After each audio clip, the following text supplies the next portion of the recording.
Hey guys, deadbydawn93 here back once again. I know I haven't done a movie in a video in a while, but I've just been doing some personal stuff, school stuff and things like that, dealing with high school. But today I want to do a review of a movie that I don't really see as many people talk about as the first one. It's something different. This really is probably one of my favorite horror movie sequels. Everyone knows about the first one, but I really just want to do my own thoughts on the second one, and it is Amityville 2: The Possession. This is the VHS, and like I said, I'm a big fan of the original Amityville. It's a classic horror film, probably one of the best haunted house movies of all time. But one thing that was funny about the Amityville movies is my aunt had a 2 VHS set, which had Amityville 1 and 2. But the way that it was in there was that Amityville 2 was actually, she didn't organize it right to where the Amityville 2 was actually the first tape in the set. So I ended up seeing Amityville 2 before I saw Amityville 1. And when I first saw this movie, it was probably one of the creepiest movies I've ever seen. And it still is one of the creepiest films I've ever seen. This film, it's based on the book Murder In Amityville by Hans Holzer, I believe his name is, and it's supposed to be a prequel to the original Amityville film. And the film, if you know about the Amityville, the true story behind the Amityville murders, it's about the DeFeo family. This is sort of like this, only instead it's about the Montel family. I think that's what you pronounce it.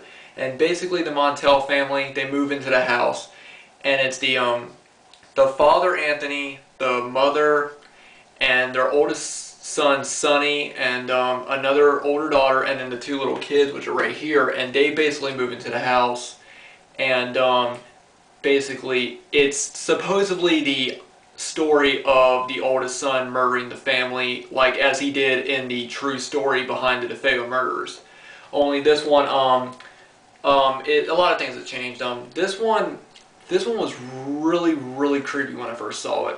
One of the main scenes that I saw was, it shows a picture of it on the back. There's one scene where the 2 kids are sitting on their bed, and they have these little paint brushes, like little kids, they like to paint and stuff like that. They have these paint brushes and start painting on the walls, and everything in the house just starts shaking. And it paints a picture of a demonic pig. And it says, like, "Get out of the house, you pigs," or something like that. And that is just so creepy. That's probably one of the creepiest scenes I've seen in a movie. There's also a few things about, like, of course, the son. He starts acting very strange from the point they move into the house. He seems drawn to the house, of course, drawn to the windows at the top, and that's where his bedroom is. It's actually at the very top of the house. And as it goes on, he ends up, becoming supposedly possessed. At one point, he's listening to his the movie's set in, I think it's set in the 80s. I think, yeah, this was 1982 is when this was released. It's set in the 80s, so there's a scene where listening to a Walkman, and a voice in his head comes through and is saying, "Why didn't you kill that pig? Why didn't you shoot him?" And that was actually referencing the father, who has sort of an anger problem and a drinking problem. And there's one scene where he gets so angry and he starts getting angry at the mother and shoving her, and the older son, Sonny, just gets a shotgun and points it at his head and almost shoots him, and the mother takes it away and goes, what is happening to us, and that's one thing that really is really realistic about haunted house films, is that spirits and houses, they can, if you believe in spirits and that, they can control you and things like that, if you believe in stuff like that. But like I said, lots of really good creepy moments. Also, I honestly always thought that the theme song to this movie, which is done by the same guy who did the theme to the first one, I always liked this theme better. I don't know why, I just always thought the theme to this one was a lot creepier than the original. But, yeah, like I said, really creepy film, lots of good suspense. One other thing is that there's also there's a father in the film, or a preacher, and he is actually, if you know about the DeFeo murders, the son murdered the entire family. Well, in this one, in it, he ends up murdering his entire family. And so that's really, you can't really count that as a spoiler, because if you look back in history about the actual house, then you know what really happens. And this is supposedly, it's not necessarily like based on the, it's not really based on the actual family murders, but it's sort of like a story that is taken right from it. What happens next is basically the father trying to save the son from, you know, the demon that's inside of him and things like that. And there's some really good special effects.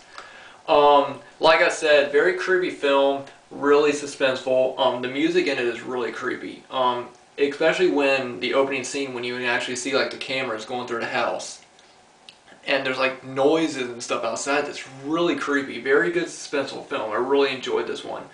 And this has been a movie I've been wanting to talk about a long time, because I think it's a film that not that many people talk about, and I think that this one is sort of overshadowed by the rest.